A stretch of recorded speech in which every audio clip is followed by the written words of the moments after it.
Jagradav. Jai Masters. Yoga has come to the West, but not all of it came properly. Pretty much people see yoga as the asanas, the body postures, the pranayama, stuff like that, which is part of yoga. It is not the essence of yoga. You don't have to get mystical. It's just an understanding that you have inside of you energy. You know that. Sometimes you feel high. Sometimes you feel depressed. You go through different experiences of your energy system. I don't want to get into science as to what this is. I want to go in, what do you care? I care about how you feel. I care about the experience you're having. You know that sometimes it's high in there, energetically. You have lots of energy, you're enthused, you can't hold yourself down, you're ready to take it on. And sometimes you can't even get out of bed. And you've been around the block enough to know it ain't the food you ate. You could eat the same food. The example I use in the book is you just had a wonderful meal, you're lethargic, you're tired. Then all of a sudden someone you love shows up at the door. You're not tired anymore. That food must have kicked in. It got some extra energy or something. No, I'm not telling you don't get energy from your food. Of course you get energy from your food. But that's not the only energy going on in there. You have emotions, you have thoughts, and you have energy inside. Yoga, all of yoga, is about that energy. That's all it's about. It's not about defining it, proving it. It's about saying, you know it's in there. How would you like to have some more? Oh, well, that's interesting. Because you're going to find out that every single thing you do, every moment of your life, is to try and get energy. That's why when you're in the presence of somebody and it makes you feel filled with love and energy, you say, I love you. And if they do something you don't like, you say, I don't love you anymore. Well, then you didn't very much love the person. You love the experience you're having in the presence of the person. You don't love something. You love the effect that has on you. If it causes you to feel up, if it causes you to feel uplifted, if it causes you to feel love, if it causes you to feel energy, shakti, chi, spirit, I don't know what you want to call it. Those are just different names for the energy I'm talking about. If that energy is flowing inside of you, you want to be around that person, don't you? You like this energy, period. When you put on clothes and you're trying to buy clothes, you go in there and there's a 15-sided mirror, you know what I'm talking about, and you put these clothes on. I'm going to tell you, you can tell whether they fit while you're in the dressing room. They either fit or they don't. That mirror has nothing to do with whether they fit. You put them on, then you get on that little platform, and you turn yourself around, and you look in the mirrors, and what makes you decide whether it makes you feel energetic or not? If it opens you, and you feel good, and you feel uplifted, oh, I like this. If it makes you feel yicky, I ain't buying this. It's not the garment. It's how it makes you feel. What does it mean, how it makes you feel? What is your energetic level? When you try to decide your future, where should I live? What should my career be? What should I do? You're trying to use thoughts the same as when you try on the clothes. You're literally standing on the platform of your mind, and your mind is thinking, well, if I was a fireman, and I'd probably get tired of that. If I was this, if I was that, if I had this kind of money, I could go here. And your mind is creating these different thought patterns, and you're trying to see how they make you feel. And that's how you're trying to make decisions. And every single thing you're doing is an attempt to raise your energy. If you think something will bring your energy down, you don't want to do it. So what yoga says is, instead of just running out there willy-nilly, randomly trying to find things that will raise your energy, why don't we find out about the energy? What is it? Why do some things make it raise? Because I'll tell you what got you high yesterday might bring you down today. You really like somebody. Oh my God, you're so turned on by him. You can't wait to see them. Whenever you think about them, you get all excited. And then you read something in the paper about them. At least you think it's about them. Let's see how you feel now. It doesn't raise the energy at all. In fact, you get all weird when they come to see you. And then you find out it wasn't them. Oh, then you get all kinds of energy again. What's going on? Either the person is emanating tremendous energy or they're not. And the answer is, you got to go deeper than that. So yoga is about, where does the energy come from? What is it? And guess what? How do you get more? It really is. It's about how do you get more? How much more? as much as could possibly be had till it blows you away. Whoa, that sounds like that would be fun. I'm telling you, that's what yoga is about. Yoga is about that inner flow of energy. All right, so the first question becomes, where does it come from? Does it come from outside or does it come from inside? And I shouldn't have to spend much time talking about that because you know you experience it inside. And when something happens that you open, that's the key word, when you open to something, you're receptive to something, you will feel energy follow up through that. And when you're closed to something, you will feel no energy. And it's not that the thing is emanating energy or not. That somebody next to you is getting turned on by the same thing that turns you off. Yesterday you were turned on by the thing that turns you off today. A thing doesn't emanate energy. It does. It has an aura, it has a vibration, but that's not what we're talking about. We're talking about your energy and what it does inside. And so what you're going to find out, to really do the Cliff Note version, is that you're doing this. That's a nice thing to find out. Why? Because then you're empowered. I'm telling you, love is inside of you. When you feel love, it's inside of you. It does not need another person. It does not need you to find your soulmate. It does not need anything. It is inside of you. It is always inside of you. It is never not inside of you.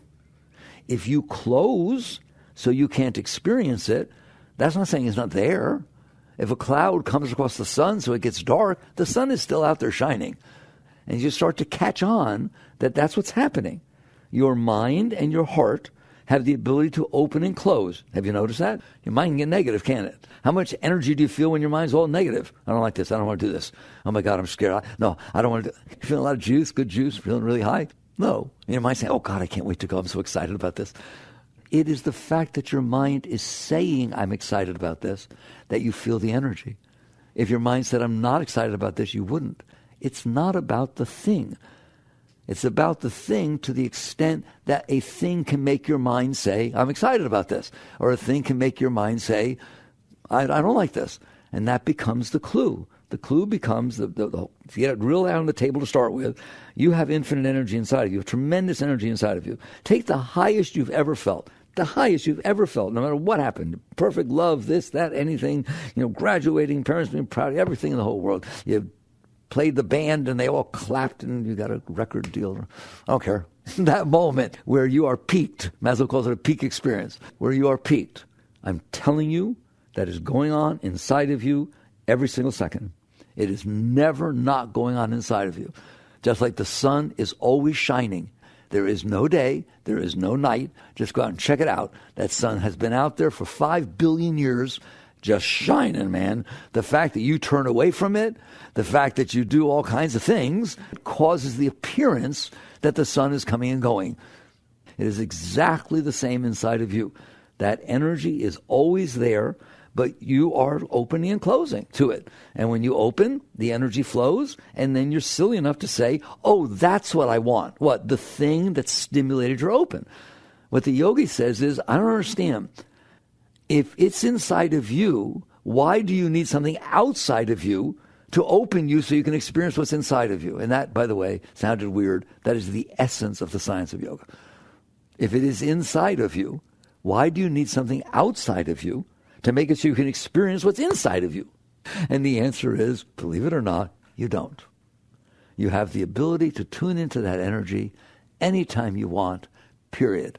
And I said, take the highest experience you've ever had. Trouble is, we're not very high. How high is high? Whoa. It's really high. Higher than you can even imagine. All right? That's what's inside of you, period. I like to use what I consider the ultimate yogi to say the words. His name was Jesus. As I sit by the throne of my Father, so you shall sit by my side. As I do these things, you should do these things and even greater things. I'm a nice Jewish yogi, but I like what Christ said. Why? Because he's teaching the same thing. Like when he said, man does not live by bread alone, but by every word that leaveth the mouth of the Father. That is equivalent to what we have just been saying, that you don't have to get high because of what's happening outside. It doesn't have to be a certain way outside that comes in and feeds you. You have energy inside of you that comes from a very deep place. You'll understand eventually when I'm finished. In fact, literally, he was, talking poetically, but every word to leave with the mouth of the Father, you're going to find out that the source of that energy is very, very deep. And that's exactly what he's talking about, is you don't have to get your juice from outside. There is juice going on inside. Isn't that nice? It's nice to have a good testimonial. And Buddha taught the same exact thing, and so does the Kabbalah, and so does the Gita, et cetera, et cetera. It's all the same. There is inside of you a tremendous wealth of Shakti, Chi, energy, spirit, call whatever you want. Why don't I feel it then? First of all, do you want it? Yes, every one of you want it. Do you understand that? Would you rather be high or depressed? Come on, multiple choice. Okay, I don't have to teach anything. The question is, why am I not feeling it all the time? Because you close. What do you mean I close? I'm not purposely closing. Your mind closes, and it becomes non-receptive, becomes defensive, becomes protective, as a closing is. If I'm not comfortable with who's outside my house, or who I think might be outside my house, I close the blinds. Because I'm not comfortable, I don't want to look. What did I just do? I close off the light. Because I'm protecting myself. When you protect yourself internally, both mentally and emotionally, your heart and your mind, you are closing off the light. And it gets dark in there. You know that. So the energy's always there. You are closing the mind and the heart, or they close by themselves. We'll talk about that in a minute, because you're not purposely doing it, but they do tend to close, and sometimes they open. So they can open and they can close. And so now the question becomes, which way would you rather have them be? If you want the energy, I'm telling you, you have to open. There is no energy without open. So now the question becomes, how do I open? I have found that the best way to understand how to open is to find out why you close.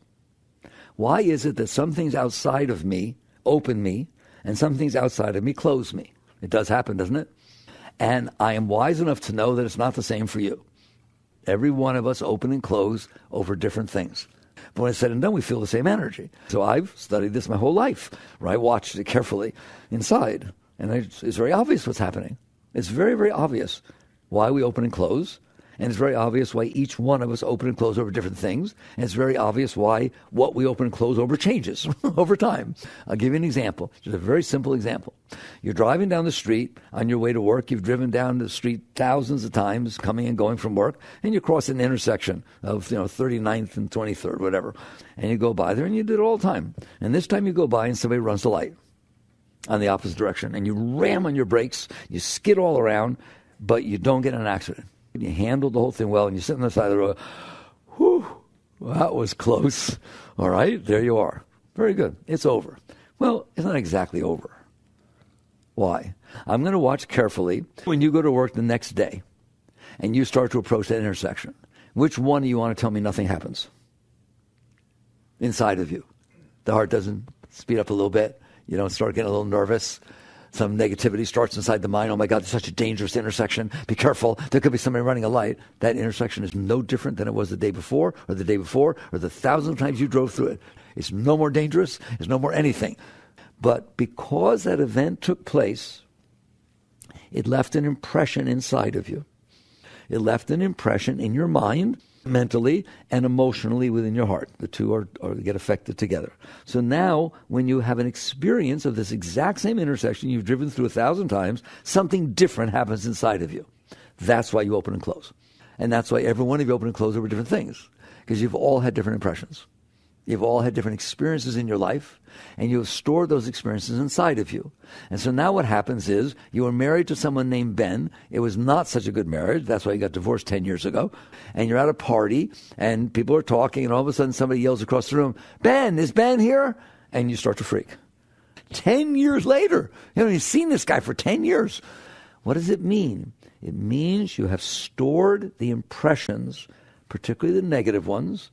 You have stored the uncomfortable experiences that you've had inside of your mind and your heart. Fair enough? And now when situations happen outside, they stimulate either negative or positive past experiences. They stimulate those experiences, and all of a sudden your mind is either receptive, because Ben was, when you were in the 8th grade, you had a nice experience with this person, and basically they moved away before you ever had an argument, and you always had a thing for Ben's, right? So now when you're at the party, somebody yells out, "Ben," your heart goes, "woo." little butterflies. Woo. So instead of rocks and cold stuff, it's warm and little butterflies. That's ridiculous. It's 10 years later, it's not the same bend. It doesn't matter. That's inside of you. That's why you open and close. I'm going to go very slow here. Don't you doubt that for 1 second. The reason you like things is that they stimulate nice experiences that you have stored inside of you. You associate, free association. The reason you don't like things is because they stimulate uncomfortable things inside of you. And you want to be open. You want to feel the energy. So if something takes the energy away, you say, I'm not comfortable here anymore. I wanted to go to the party, but now I don't want to be here. I want to go home. In other words, something got stimulated inside that caused an experience of closing. Therefore, you start getting tired, you start feeling depressed, you start feeling uncomfortable, and that's it. You're not doing that. It's happening to you. But it's happening to you because this stuff is stored inside. Can I go on? Does everyone understand that? Love to talk about it until you felt it's enough already. Because it's your whole life. Because now what is going to happen, because that stuff is in there, and because you deep inside really like good energy and you don't like the negative darkness. Therefore, if something happens outside and it happens to stimulate darkness, it is like steering you away or towards something. You're not living your life. It's living your life. Those patterns are determined like a little robot, remote control robot. You are being reactive to whatever is happening outside because of what is hitting inside because of the past experience you had. So now you're attracted to something, you're repulsed by something else, and you think that's natural. And people tell you, follow your passion. And I'm not telling you not to. I never talk. I think every single thing you do to try to raise yourself is wonderful. But if you come out here, I'm going to teach you yoga. And yoga is the deepest thing you can learn. But that doesn't mean you don't do other things, all right? But when they tell you follow your passion, I'll tell you what I agree. Follow your passion instead of follow your depression. I would rather have you try to find something that turns you on than give up and fall into depression. But I'd rather ask you, why doesn't everything turn you on? Wouldn't it be more fun if everything turns you on? It's my time to do the dishes? Oh, please, I want to do them. No, I want to do it alone. I love doing the dishes. Wouldn't that be neat? I get to go to work. It's time to go to work. I can't wait to get there. It's time to go home. I can't wait to go home. Wouldn't it be fun to be turned on by everything? Wouldn't it be fun to look into the future and say, boy, is this going to be fun? Well, what's going to happen? I don't know, and that's exciting. It's been fun so far, so it's bound to be fun. I can't wait. Did you know you can live like that? No one would dare to tell you. They tell you have to find out what works for you and what turns you on, and then you have to make sure it's exactly what you want it to be, and the boss has to be exactly the one who says to you what you want to hear, and your coworkers have to be exactly right, and the job you're doing, you have to get raised at a certain speed, or otherwise there's some glass ceiling or something's going on around here, and you ain't going to enjoy the thing, are you? Okay? I just asked you a simple question. Which would you rather do? Be like that, or just be all excited and enthused and enjoy every single thing you're doing? And what you say is, of course I want to have a good time. Of course I want to have a high life. But you are so lost, not you, humankind, is so lost into the notion that I can't feel good inside unless certain things happen outside. And I'm telling you that is because of these patterns you've stored inside. Now, you see that, but why all of a sudden you decide you want to be, a stockbroker or a woman's executive? Well, because you watched some movie and it turned you on and it got you excited when you were 12. You hear me? I mean, we are so lost that when you're 8 years old, you watch some Disney movie or something, and there's some prince, and his name is Roloff, something like that. And you dream of marrying Roloff, all right, from Germany or something, I don't know, all right? And he's drives a white knight horses and so on. And then all of a sudden, somebody fixes you up on a date with a guy named Roloff, and he drives a white Mustang. That's like white horses, right? Well, this guy's got it made, all right? Your mind is going to say, maybe this is him. I like the most the sitter says, oh my God, this is exactly what I've dreamt of, I've thought of since I was 6. When you were 6, you didn't know what the heck was going on, all right? You didn't have any idea. You really want your 6-year-old mind and heart to run your life now? And you think that's romantic. I've dreamt of something like this since I was 6 years old. Whoa. Are you listening to me? All right? We are so lost. So what is happening, these impressions get stored inside. There are some positive ones. Let's be honest. Let's be fair. There are positive experiences we had. You went to Hawaii. It was a wonderful experience. You went with your parents. Oh, my God, Hawaii's up there somewhere, right? And basically, you just got this impression inside. You got this thing stored inside. Therefore, you want everything to be like that. You go to a restaurant, you have a wonderful meal. Oh my God, it was like a surprise. Who thought there's a new restaurant? Who thought like that? It was just perfect. The espresso was wonderful and the server was wonderful and the music they were playing. Oh my God, it's like, wow, it was like from heaven. God did it. Don't go back. I highly advise not going back. Because there's no way in the world that it's going to be the same. It's going to be a different chef, a different special, a different night, different music, different everything, isn't it? And your mind is going to go in there and give you trouble. It's going to close. It's going to say, well, wait a minute, the portions were bigger last time. And if you go back, don't bring your friends with you after you told them how good it was. You will feel defensive the entire. Well, it wasn't usually like that. And the way it was, if you're not careful, your entire life is run by these past impressions, positive and negative, that got stored inside of you. And so if something is happening outside stimulates a positive impression, your energy opens up, you feel good, and you want it, and you run after it, and you cling to it, and you grab it. If it stimulates a negative thing, you run away from it. And so you're just reacting based on these silly past experiences. Why are they silly? Because at the same moment you were having that experience, how many other experiences were there going on in the world that you weren't having? 700 billion, zillion, quillion. And it just happened to be that was the one that was in front of you. And by the way, the same one here, you're going to have an experience that you stored really, really nice. Now I'm going to go back in time. I have a time machine to prove this. I'm going to go back in time, and just before you have that exact experience, I'm going to send you a text. Your boyfriend left you with your best girlfriend. That's what the text says. Bye-bye. Okay? Now have the experience that you found so wonderful before I took you back in the time machine. Nice experience? No. So it's not just the experience. It's your state when you have the experience. And guess what? You store all of it, don't you? So I'm telling you, it's like throw the dice. It's ridiculous that we store these things inside of ourselves. So if you do let them get stored inside with all these positive and negative energies, mostly negative, why are there more negative experiences than positive ones? Is it true that the world's really negative? Because I tell you, guarantee you got more. There's more stuff in there that happens out here, makes you get scared and uncomfortable and self-conscious and embarrassed, than there is really turns you on. Take a look as you go through your day. If the driver in front of you is not driving the way you want, if somebody beeps at you, if you drop some ketchup on your pants. Here, ready? Let's say you go to the restaurant and you eat out for lunch, and you drop ketchup on your pants, and you're just a real self-conscious type person, all right? And you go back, and you don't know what to do with it, and you're embarrassed, and you can't wait to get home and change your pants. Well, that's a negative experience, all right? If you don't drop ketchup on your pants, is that a positive experience? No. So this is the way I explain why, and there is way more negative. I know you never thought about it. You don't like to think you're negative. I'm not saying you're negative. I'm saying what's stored in there is way more negative past experiences than positive ones. Why? Because more of the world is positive or negative? The world is neither positive nor negative. It's just there. Wow, I can give you a billion examples. The weather. What is the probability the weather will be exactly the way you want? Very, very slight. If it is the way, I agree. You're, oh my God, it's a perfect day. It's divine intervention. What if it isn't? How come I never get it the way I want? This is ridiculous. It's raining. I was supposed to go sailing. You're making it so the odds of it being positive are almost zero. And that's why it happens very infrequently. And the odds of it not matching what you want are about 700 billion to 1. So I'm not saying you're negative. I'm just saying the game you're playing, you don't stand a chance. But you must admit, if you want something to be a certain way, it's not that way, that's a negative experience, isn't it? There's only a particular way you want it to be. It could be any way. But those ways are negative because it's not the way you want. Therefore, you have all this negativity you've stored inside. So now let's get back to yoga.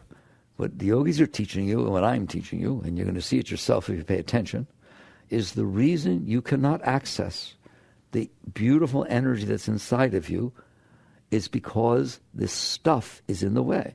You've stored all this past stuff inside. It's filled with power and problems and fears and all this junk that you stored inside. And now only if the event outside hits it just right so that it creates an openness because it's positive, it's clear, it's something you like, then the energy can flow in. And that's why you feel good energy when things are the way that you want. But things aren't the way that you want. So you feel bad. You feel anywhere from no energy to really bad energy.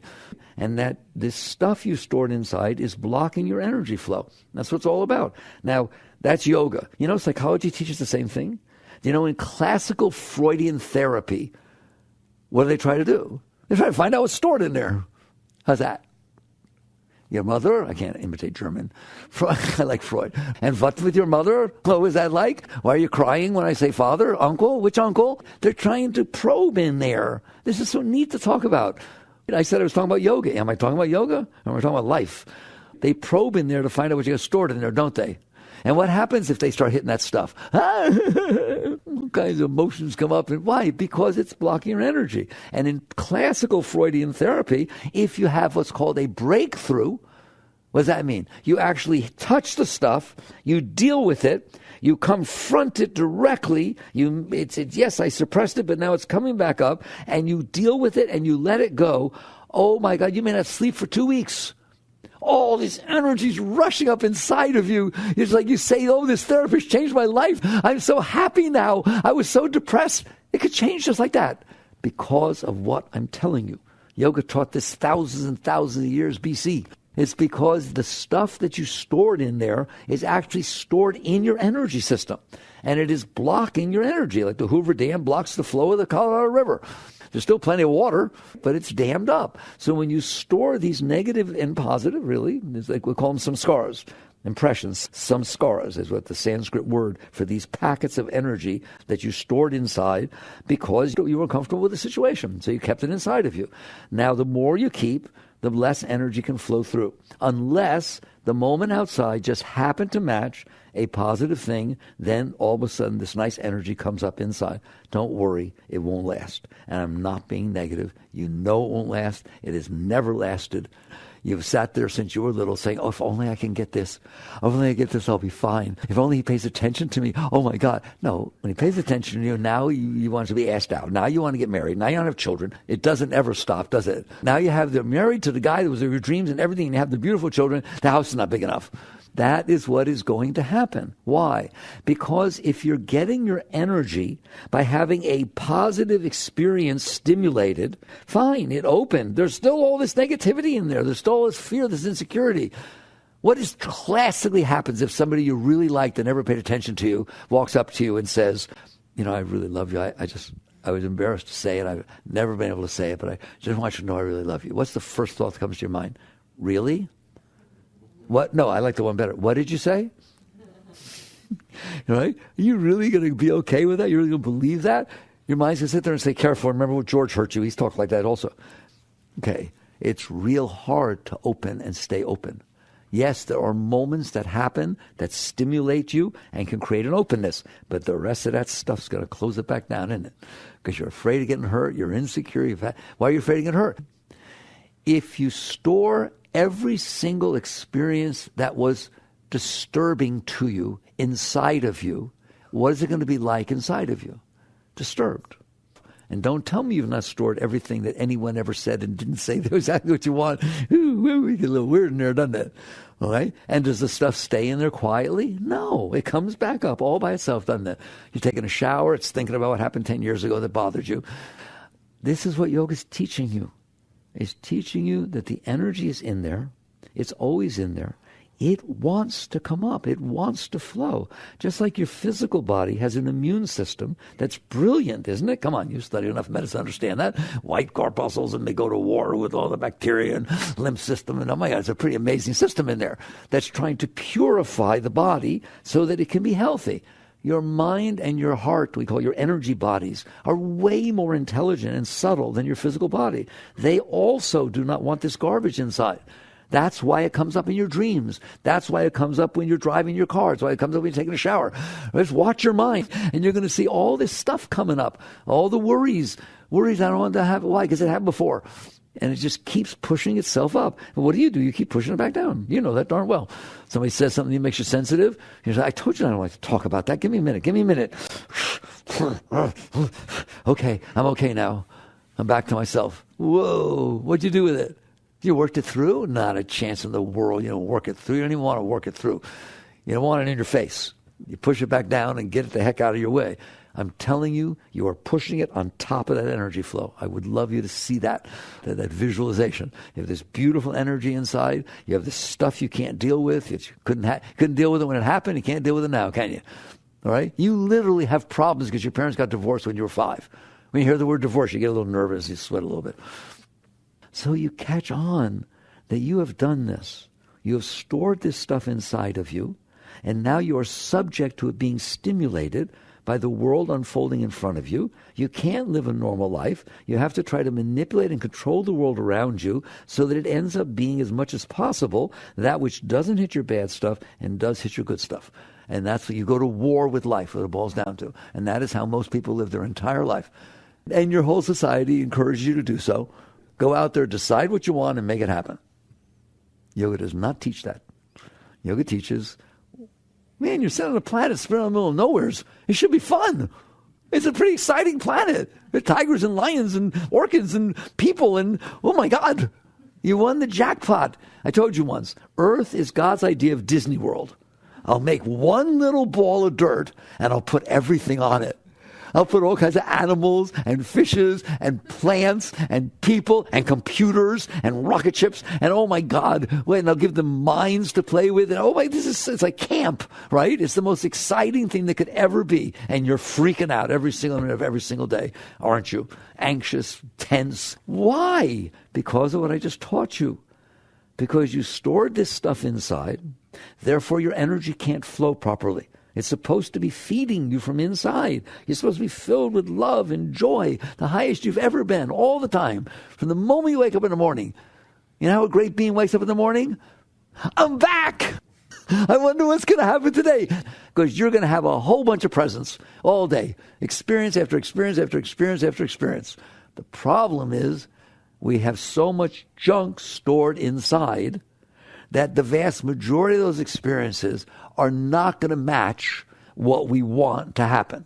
And some of them match what we don't want to happen. And I'm telling you what you want to happen. How would you know what you want to happen? You only know what you've already experienced. You can't know what you don't know. So you've taken this handful of experiences you had and decided how everything should be. And now you're out there saying, I want it to be this and I don't want it to be like that. You don't know what you want. You don't know what you don't want. You just know the past experiences you've had. Have you ever had an experience that seemed to be the worst thing that ever happened, turned out to be the best thing that ever happened? People all the time write books about that stuff. You ever had an experience you thought would be the best you ever happened and it turned out not so good? If the answer was no, you'd all be in ecstasy. You've had plenty of experiences. No, you don't get higher every day. You get scareder every day because you have bad experiences. But you're not having bad experiences. You're having the experiences you don't want to have. So basically, you should be having fun, filled with energy, filled with joy, but instead you're full of all these past experiences that you stored inside that have all these trigger points. And if somebody stands too close to you, or an extra person gets in the elevator, or this happens or that happens, or it rains when you're outside, how many things does it take to get you upset? Doesn't take much, does it? So there's all these things that don't match what you decided you wanted. And so what yoga says is maybe instead of deciding what you want based on these past impressions and realizing you can't get your energy unless that happens, and then going out there and doing anything by hook or by crook, whatever, just try to manipulate and control everything to make it be the way you want and get tired and stressed out. A lot of stress in it. There's no stress. There's no stress on the planet Earth. It is a planet spinning around space. It's been doing it for 4.5 billion years. Every day it rotates on its axis, and every year it rotates around its star. And then there's all these events unfolding all over the planet. Isn't it funny you're not stressed out by the ones that aren't in front of you? At any given moment, there's something in front of you, isn't it? How many things are happening that aren't in front of you? 700 billion zillion quillion. They're stressing you out? No. Why is it that only what's exactly in front of you is stressing you out? Because you have built this stuff inside. You got serious problems in there because you stored all your problems. That's what's going to happen if you store all your problems in there. You're going to have serious problems in there. And you're scared to death that something outside is going to go, boo, and touch one of those things, aren't you? And if it touches one of those, it gets all weird in there, and I don't like it. And you're afraid that that which might happen outside, because you did once before, you saw it in a movie or whatever, so we told you about it, that goes, hi, woo, and ooh, love, joy, happiness. Wow. You're afraid that won't happen, aren't you? You're afraid your ship won't come in. And because of that, you're stressed out. Because now you got to try and make the moments outside of you be the way you want them to be and not be the way you don't want them to be. Instead of enjoying your journey, I used to use the example, I'm going to take you out to California to Fisherman's Wharf, and you can look out over the Pacific Ocean. Everybody's like one of those beautiful sights. There's whales and seals and different things, sea lions. And you go out there, and sometimes the water's choppy, sometimes it's even, sometimes there's surfers, whatever it is, okay? And they're going to take you out there, and you say, well, what am I supposed to do? You're supposed to enjoy it. Well, but I saw a travel brochure, and it said sometimes there are whales that jump up and spout, and I don't see them. I'm not enjoying that. I would enjoy it if the whales were there. I heard that there were sometimes sea lions, and they play, and they do different things, and I don't see them, right? And plus, I heard sometimes out there in California, the waves get pretty big, and the surfers really like them. There's these little baby waves. I see those in Florida. Having a good time? No. Why would you not have a good time looking at life? Because I have a way that I've decided I want it to be. And unless it's exactly that way, I'm not having a good time. This is what I'm teaching you. It is because you stored these past things and shoved them on top of your energy flow, you are now conditional. You're a conditional being. Only if the things that are unfolding and coming in through your senses match the positive things that you stored can you feel open and positive. And if they match the negative things you stored, you're freaked. You're having a terrible time. Did that describe it? Okay? Well, you're not going to do very well at this thing called life. So what does yoga teach? It teaches the most rational thing that could possibly exist. It sits there and says, if you are blocking the energy flow, why don't you learn to not block the energy? And I'm guaranteeing you, to the extent that you learn to not block the energy, there's going to be more energy. And then there's going to be more energy. There's going to be more energy. And you start to get turned on. A lot of energy in here. I like it. I think I'm going to learn to not block it more. How willing are you to not block it? Well, I was a little bit willing before I noticed how nice it is when it's in there. Now I'm really willing. How willing? I want to see you. Come visit me when the answer is, whatever it is, I'm going for the ride. I am about this juice. I want to live the rest of my life. I don't care how old you are. There is no difference, none, between the energy inside of a 90-year-old person and inside of a 10-year-old kid. It's the garbage you've collected between 10 and 90 that makes it seem like, oh, I ain't got no energy left. I wish I could be a kid, right? You have just as much energy. The energy doesn't get old. Energy's energy. It's always active, always there. But if you block it, you're not going to feel it. So you realize, I want this energy. At what price? Are you willing to let go of the garbage that you have stored inside of you over the course of your life in order to come back in harmony with your energy flow? So the question becomes, how do I do this? How do I live the deeper life? So it's called the deeper life, where I am trying to release the energy from inside, because that's where it got blocked, instead of doing it indirectly by trying to make the world be the way that it hits my stuff nicely. It never hits my stuff not nicely. So it's very simple. You just decide, I want to do that. That's what you decide. I understand it. I want to do that. So I always encourage you to start with the simple stuff. Don't start with getting rid of the parent got divorced and it's been in there bothering for 30 years. And don't start with Ben, the ex-husband. No. Don't do that. Thank God. See, I'll give you a reprieve. No, I don't care about any of that. What I care about is you're parked at a traffic light and you're playing with your smartphone and you don't pay attention to light change. And the person behind you goes, meh. How you doing? Do you go anywhere from you're embarrassed to, what's wrong with these people? They're in such a rush. I wasn't even 2 seconds. You're either embarrassed or defensive. And then you drive a little bit, and then the next light comes up, and that person starts to pull up next to you. I used to like to watch Mickey when that would happen, right? Like he'd try to stop before the light so he wouldn't be there, and he would never look over there. In other words, it bothered you. Like you might tell somebody later to try and make yourself feel better. God, these people are in such a rush all the time. It's just tell everybody. You might the whole day tell people the story how the guy beeped at you. You sit on planet Earth, someone went beep, you couldn't handle it. Those are the moments I want. Don't worry about the big ones. I want these tiny little things, I call them low-hanging fruit. Of what benefit is it to be bothered by beep? None. Well, then let it go. What do you mean? It doesn't have to be stored inside? Of course it doesn't have to be stored inside. It gets stored inside because you're resisting it. If you experience it, it passes through. I want it to be, so if you're parked at the light and he doesn't beep, or he does beep, it's the same to you. It doesn't do anything. Nothing. No. What happens when they beep? Beep. Sorry. That's the end of it. You smile next time you see him. Nothing. Doesn't leave anything. You do not have to leave these things stored inside. Do you understand that? It is because you are resisting them. You're suppressing them. You're repressing them. You're pushing them away. They stay inside. If you don't do that and you work with yourself to open, remember it's about opening. If you will stay open, it will pass through and it won't leave an impression inside of you. And you don't make a thing out of it. You just let it go.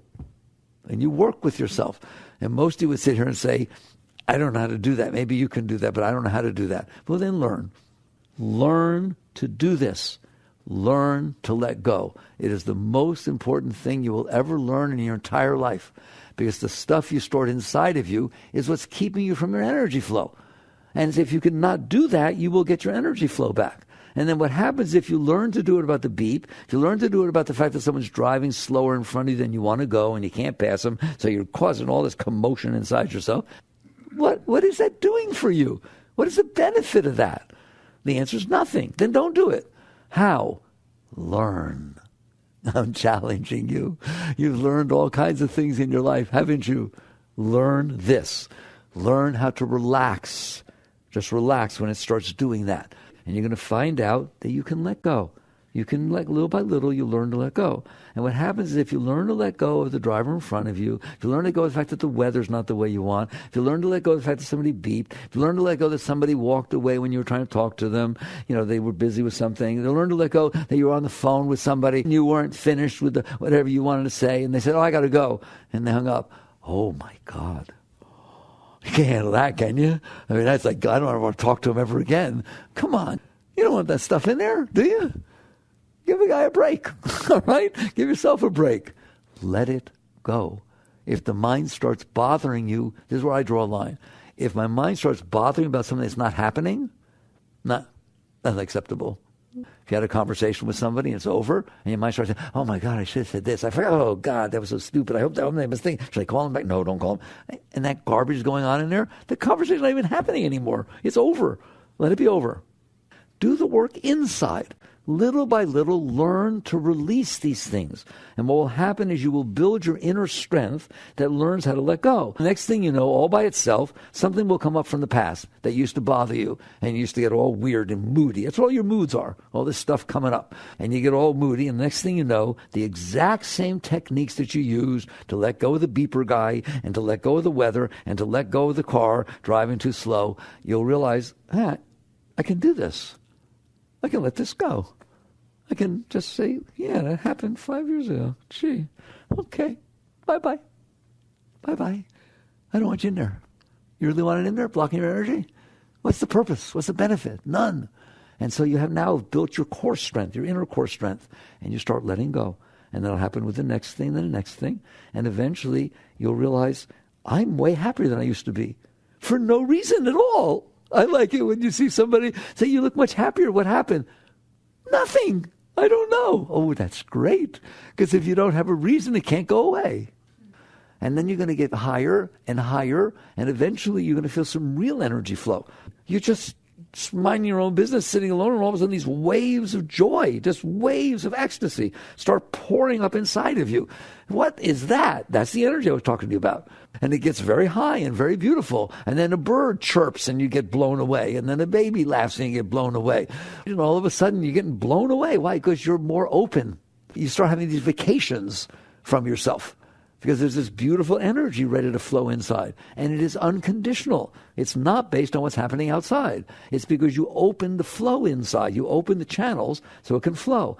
It's so nice, and as I started to tell you earlier, it's so nice that you start saying, if this is what I get from handling the weather and the beep and, the driver in front of me, what if I let go of a lot of stuff that's in there when it comes up?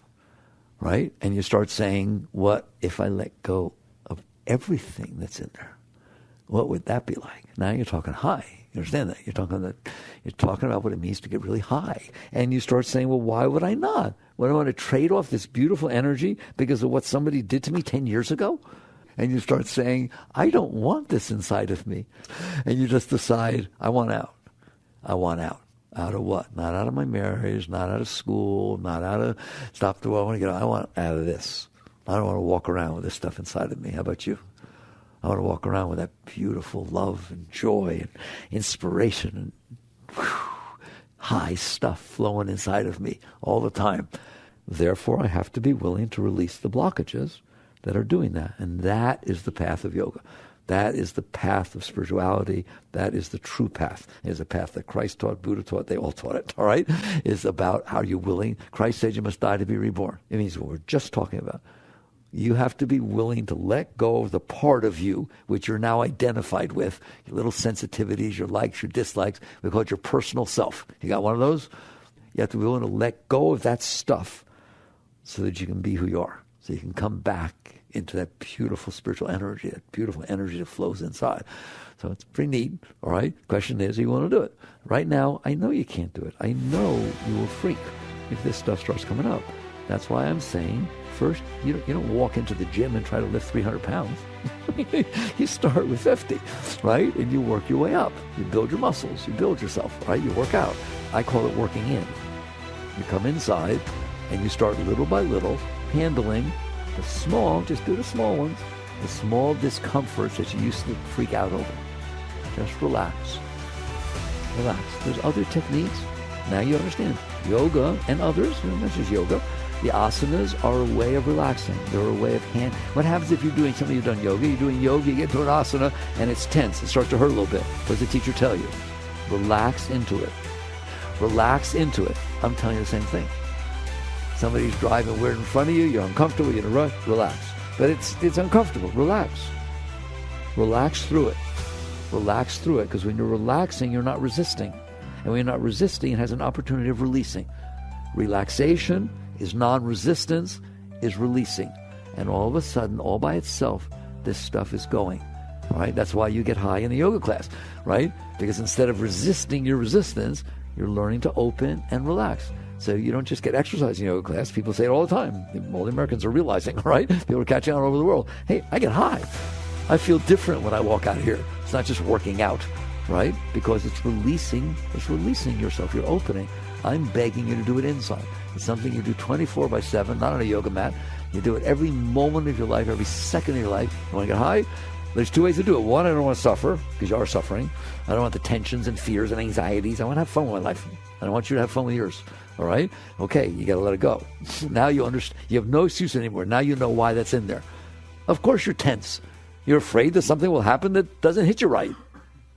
That's rational, right? You're afraid that what you want won't happen. So you're going to end up being scared all the time, like everybody you know. You understand that? Your parents, your grandparents. So I don't want you to be like that. You can be filled with joy and filled with love. And when you are filled with joy and love, you shine it and spread it everywhere. You help everybody without even opening your mouth. So this becomes your choice. Am I going to continue deciding that everything needs to be the way I want and is never the way I don't want, and I will kill myself trying to make it be that way every second of my life? Or am I going to let go of the part of me that I stored inside that makes me so fussy, that makes me not enjoy the different things that are happening unless they're exactly matching or not matching what I stored, and you just start letting go. It's called spiritual purification. You just keep letting go, letting go. Like I say, there are many techniques to do it. People teach you positive affirmation. That is not giving into the negativity, trying to build a more positive so you can feel more comfortable letting the stuff go. There's mantra. I've been teaching this lately. Right? Teach your mind to say something over and over again. And then when the mind starts getting negative, hang out with what you taught. God, God, God. All right? That's what I used to use. Just God. Just say God. Why not? It doesn't have to be Sanskrit. But it can be anything. I told you, if you're not into any of this stuff, just sit there and say, I can handle this. I can handle this. It'd be nice if your mind said to everything that happened, I can handle this. Who would want to pay for that kind of mind? What do you pay for that one? I'll trade yours in. So that anything that happens to you, anything, everything, the first thing it says, I can handle this. I'll be okay with this. Oh, I like that. Train it to say it. It's your mind. And you just work your way out. But in the end, I always have to teach you the highest thing, and the only one that in the end is going to take you there, is relaxation. Can you in there that is noticing it's getting weird, relax? Relax. Then you give it the room to release. It's weird because it's blocked. If you can release the blockage, that which started off as anxiety or self-conscious or anger, I'm telling you, it transmutes, and you feel the energy behind it, and it becomes ecstasy. It becomes beauty. Everything is beautiful.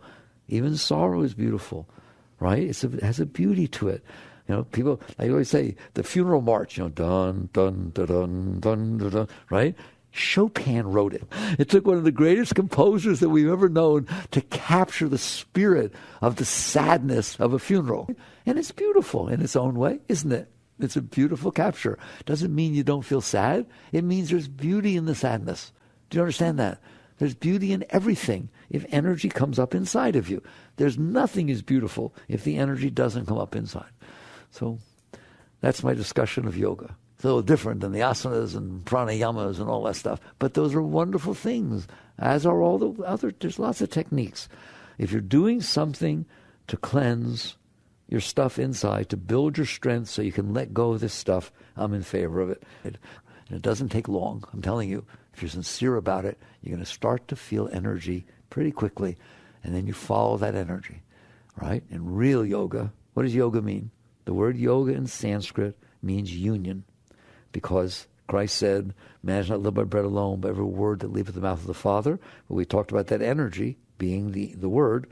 Where does it come from? Well, someday when you get enough energy flowing inside of you to where you're not struggling with yourself, it's going to dawn on you that this is really beautiful.